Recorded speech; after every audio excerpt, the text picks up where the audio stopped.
Welcome to social work Edu. यहाँ हम समझते हैं सोशल वर्क के इम्पोर्टेंट टॉपिक्स। आज के वीडियो में हम एक्सप्लोर करेंगे सोशल वर्क का historical development in the UK. कैसे चैरिटी से लेके प्रोफेशनल सोशल वर्क तक का सफ़र तय हुआ, कौन कौन से मूवमेंट्स, लॉज और थिंकर्स ने इस फील्ड को शेप दिया, सब कुछ स्टेप बाय स्टेप समझेंगे। अगर आप यूजीसी नेट, बीएसडब्ल्यू या एमएसडब्ल्यू के स्टूडेंट हो या सिंपली सामाजिक सेवा के इवोल्यूशन को समझना चाहते हो तो ये वीडियो आपके लिए है। शुरू करते हैं यूके में सोशल वर्क की इस इंटरेस्टिंग जर्नी को। इससे पहले हम लोग ये जानेंगे कि सोशल वर्क होता क्या है। तो सोशल वर्क एक प्रैक्टिस बेस्ड और एकेडमिक डिसिप्लिन है। इसका मतलब है कि ये थ्योरी भी सिखाता है और रियल लाइफ में भी काम करता है। सोशल वर्क का मेन गोल होता है ह्यूमन वेलबींग को प्रमोट करना, सोशल ट्रांसफॉर्मेशन लाना। सोशल वर्क क्या करता है? तो ये प्रोसेस हेल्प करता है सोशल चेंज लाने में, डेवलपमेंट करने में, इंक्लूजन एंड कोहेजन सबको शामिल करना और एकजुट रखने में, empowerment of individuals and communities में। किन वैल्यूज पर ये बेस्ड होता है? तो सोशल वर्क कुछ इम्पोर्टेंट वैल्यूज पर बेस्ड होता है। Social justice, human rights, collective responsibility, respect for diversity, fairness. Social work का मेन एम क्या होता है? इनइक्वालिटी से फाइट करना, डिग्निटी और रिस्पेक्ट के लिए काम करना, हर एक इंडिविजुअल के साथ फेयर और जस्ट बिहेवियर प्रमोट करना। इस बेस पे ये थ्योरीज आती हैं। तो ये फील्ड बहुत सी थ्योरीज पे गाइड होती है, जैसे social work theories, social sciences, humanities, etc. इसमें प्रोसेस क्या रहता है, क्या करता है? लोगों और सिस्टम्स को इन्वॉल्व करता है, उनकी रिजिलेंस बढ़ाता है, यानी कि समस्याओं से लड़ने की ताकत को, क्वालिटी ऑफ लाइफ को बेटर बनाता है। और इस डेफिनेशन की क्या खासियत है? तो ये ग्लोबल डेफिनेशन है, लेकिन ये एडेप्टेबल है। इसका मतलब है कि ये हर कंट्री, रीजन या कल्चर के हिसाब से एडजस्ट हो सकती है, लेकिन हर जगह यूनिवर्सल एथिकल स्टैंडर्ड्स को फॉलो करती है। सोशल वर्क एक प्रोफेशनल और प्रैक्टिकल फील्ड है जो हर सामाजिक न्याय, मानव अधिकार और समुदाय के विकास के लिए काम करता है। इसका काम हर सोसाइटी और कल्चर में रिलेवेंट है और इसका मेन एम है सोसाइटी को बेटर बनाना। Social work a global and multi disciplinary field. सोशल वर्क दुनिया भर में एक प्रोफेशनल और रिस्पेक्टेड फील्ड के रूप में जाना जाता है। इसमें थ्योरी, प्रैक्टिस, काम करने का तरीका और एथिक्स सब मिलकर काम करते हैं ताकि व्यक्ति और समुदाय दोनों के वेल बीइंग को बढ़ावा दिया जा सके। सोशल वर्क अलग अलग इंस्टीट्यूशंस में काम करता है, जैसे government agencies, NGOs, private sector, industries और कुछ प्रोफेशनल्स अपना प्राइवेट प्रैक्टिस भी चलाते हैं। सोशल वर्कर्स सिर्फ एक ही प्रॉब्लम पे नहीं बल्कि कई टाइप्स की प्रॉब्लम्स को हैंडल करते हैं, जैसे सोशल इश्यूज यानी कि जैसे poverty, domestic violence, inequality, psychological issues, mental health, trauma, stress, economic issues, गरीबी, बेरोजगारी, structural issues, systematic barriers, discrimination, policy gap. Social work का फॉर्मर प्रोफेशन के रूप में जन्म हुआ था 20th सेंचुरी की शुरुआत में, सबसे पहले यूके और यूएसए में, लेकिन आज ये फील्ड पूरे यूरोप, अमेरिका, ऑस्ट्रेलिया, एशिया और अफ्रीका तक फैल चुकी है। ये ग्लोबल प्रोफेशन बन चुका है। हर रीजन के अलग नीड्स और प्रॉब्लम्स होते हैं, तो सोशल वर्क उनके अकॉर्डिंग एडजस्ट होता है, लेकिन फिर भी इसका कोर मिशन सेम रहता है, social justice, inclusion and human rights.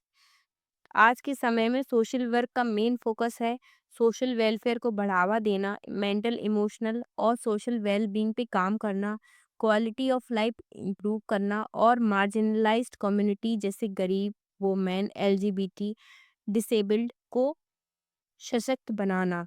Social work एक मल्टी डिसिप्लिनरी फील्ड है। इसका मतलब है कि इसमें कई सब्जेक्ट्स का ज्ञान मिलता है, जैसे sociology, psychology, law, public health. Social work एक यूनिक और बदलने वाला फील्ड है। इसका फोकस होता है सिस्टमैटिक चेंज लाना और ह्यूमन डिग्निटी को इंश्योर करना। सोशल वर्क एक ग्लोबल प्रोफेशनल फील्ड है जो हर इंडिविजुअल से लेके कम्युनिटी तक के वेल बीइंग के लिए काम करता है और हर रीजन के नीड्स के मुताबिक एडेप्ट होते हुए डिग्निटी और सोशल जस्टिस के वैल्यूज पर टिका रहता है। अब हम जानेंगे historical foundations of social work in UK. Social welfare यानी सामाजिक कल्याण की शुरुआत रिलीजियस इंस्टीट्यूशन से हुई थी। उस समय प्रीस्ट और रिलीजियस टीचर्स ने मोरल ड्यूटी समझकर मार्जिनलाइज्ड लोगों की हेल्प की, जैसे गरीब, बुजुर्ग, बीमार, विकलांग।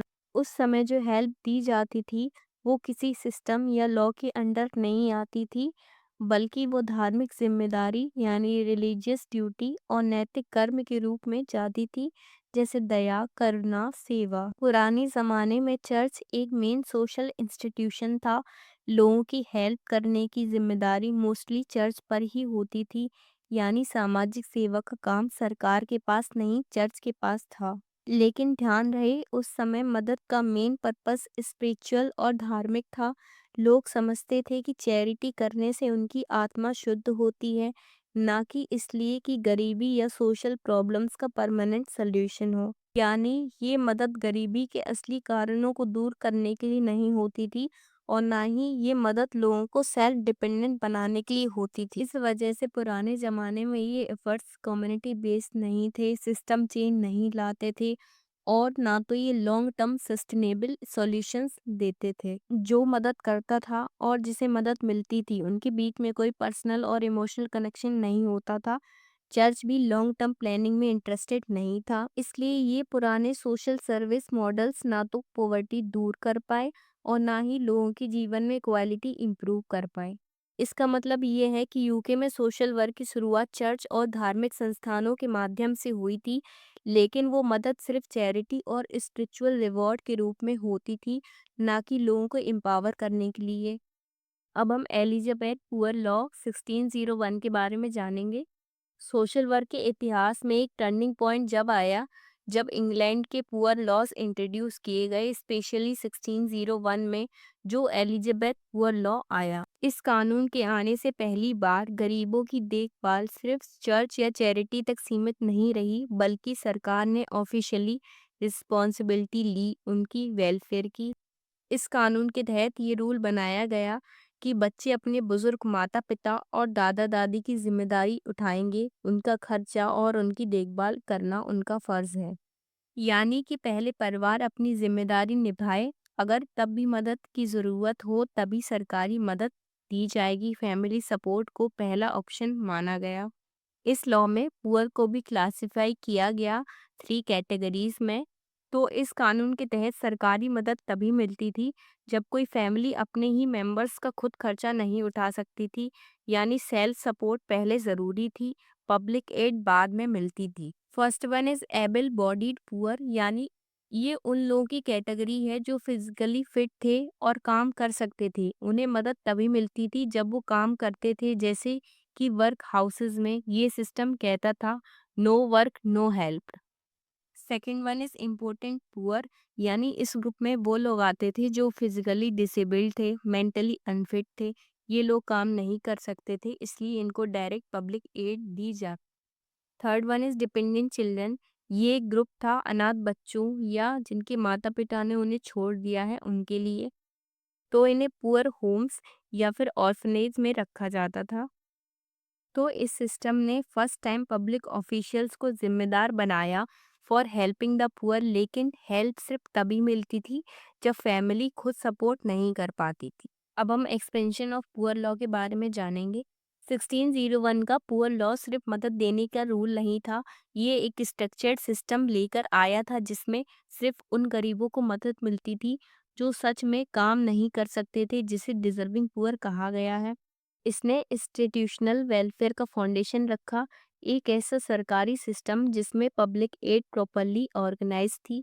यहाँ सिस्टम 300 सालों तक चला, काफ़ी लॉन्ग लास्टिंग इम्पैक्ट था। हम इसके इम्पैक्ट्स जानेंगे, जैसे कि इस लॉ ने पुअर रिलीफ को एक सिस्टमेटिक प्रोसेस बनाया और यही सिस्टम आगे फ्यूचर वेलफेयर पॉलिसीज़ का बेस बना।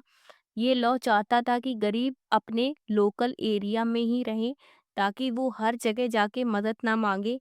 ये उनके मूवमेंट को लीगली कंट्रोल करता था। अगर कोई व्यक्ति उस एरिया का सेटल्ड रेजिडेंट नहीं था तो लोकल अथॉरिटीज उसे हटा सकती थी। पुअर लॉ में एक स्ट्रिक्ट सिस्टम था जो कंट्रोल और रूल फॉलोइंग पे फोकस था, ना कि इंसानियत या इमोशनल सपोर्ट पे।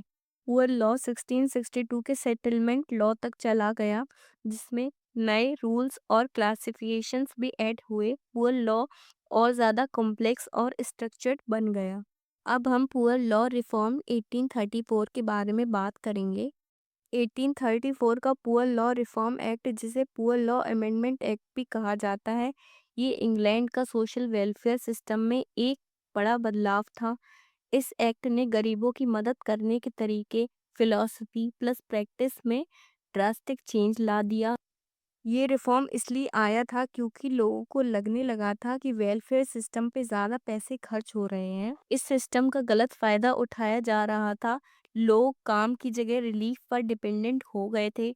लोगों ने ये भी माना कि रिलीफ सिस्टम लोगों को लेजी बना रहा है, यानी कि मोरल वैल्यूज गिर रही थी। लोगों को लगने लगा था कि ये सिस्टम कामचोर और डिपेंडेंट बना रहा है और उन्हें काम करने से रोक रहा है। 1832 से लेके 1834 की एक रॉयल कमीशन रिपोर्ट ने पुअर लॉ को बेअसर और वेस्टफुल बताया।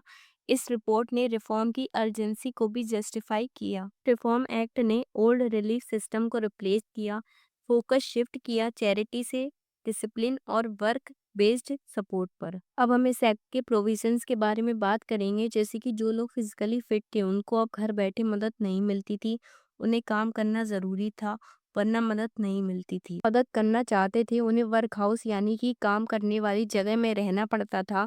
वहाँ डिसिप्लिन और रूल्स बहुत स्ट्रिक्ट होते थे ताकि लोग बिना कारण मदद ना लें।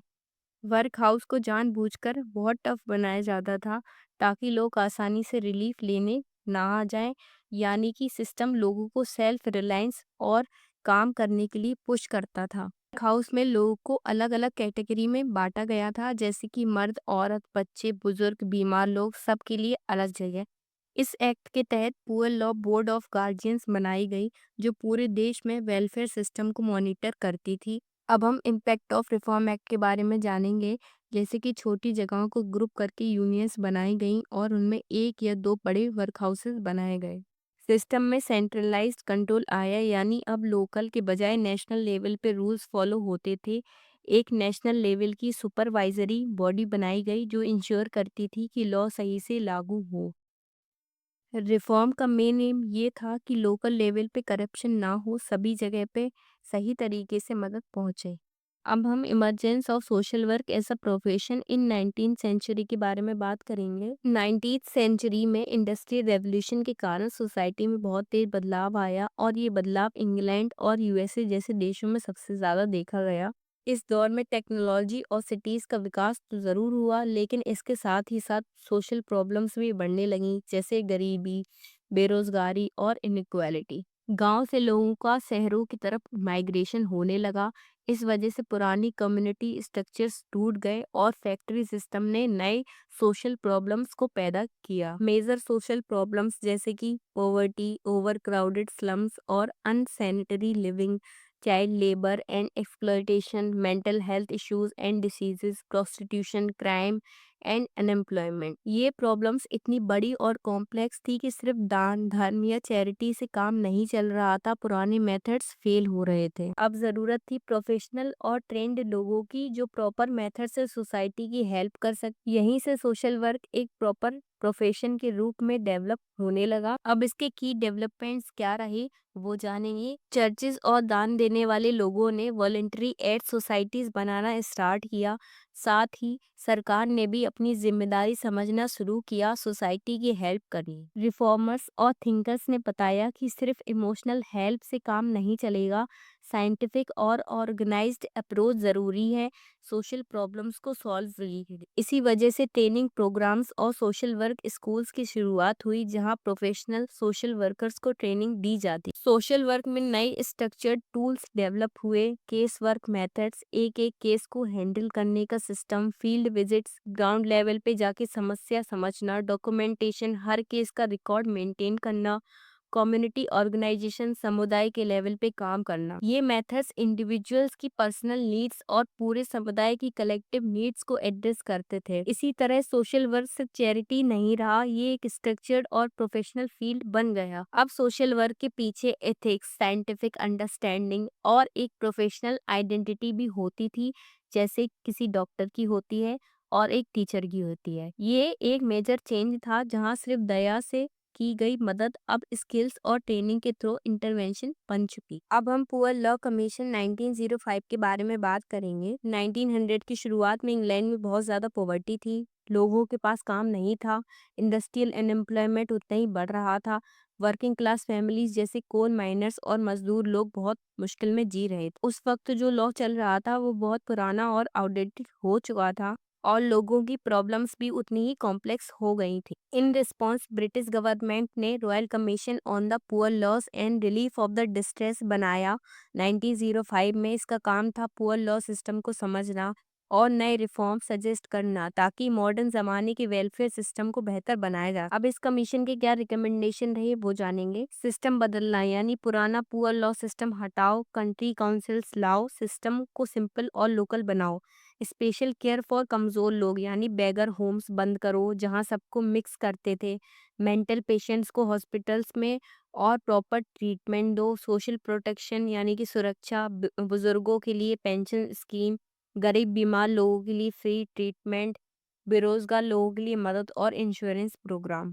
Social reforms in England 19th century में इंडस्ट्रियलाइजेशन से इकोनॉमिक ग्रोथ हुई, लेकिन साथ ही गरीबी, एक्सप्लॉयटेशन और पुअर वर्किंग कंडीशंस भी बढ़े। इसी वजह से लेबर मूवमेंट्स और सोशल रिफॉर्म्स शुरू हुए। की developments, labour unions as change agents. Trade unions ने वेजेस और वर्किंग कंडीशंस को इम्प्रूव करने में बड़ा रोल प्ले किया। Recognisation of trade union congress. Trade union congress ने लेबर वॉइस को नेशनल लेवल तक पहुंचाया। पॉलिटिकल रिप्रेजेंटेशन, ये एक बड़ा डेमोक्रेटिक स्टेप था फॉर वर्किंग क्लास। अब हम चैरिटी ऑर्गेनाइजेशन सोसाइटी 1869 के बारे में बात करें। पुअर लॉ अमेंडमेंट के बाद गरीब लोगों को रिलीफ मिलता था, लेकिन वो सिस्टम इनएफिशिएंट और एक्सपेंसिव था। चैरिटी ऑर्गेनाइजेशन सोसाइटी किस लिए बनाई गई थी? तो चैरिटी ऑर्गेनाइजेशन सोसाइटी 1869 का एम था स्ट्रक्चर्ड और साइंटिफिक सोशल वर्क करना, पॉवर्टी का रियलिस्टिक सॉल्यूशन ढूंढना, डिफरेंट चैरिटीज को कोऑर्डिनेट करना, डिजर्विंग और अनडिजर्विंग पुअर में फर्क करना, सेल्फ हेल्प और मोरल रिफॉर्म पर प्रमोट करना। अब हम कॉन्क्लूजन के बारे में बात करेंगे, जैसे कि सोशल वर्क का इवोल्यूशन। पहले ये चैरिटी और रिलीजियस सर्विस था, अब ये एक प्रोफेशनल फील्ड बन चुका है, फोकस्ड ऑन जस्टिस, राइट्स और डेवलपमेंट। आज इसका क्या रोल है? तो सोशल वर्कर सब poverty, inequality, mental health, migration जैसे कॉम्प्लेक्स ग्लोबल इश्यूज हैंडल करते।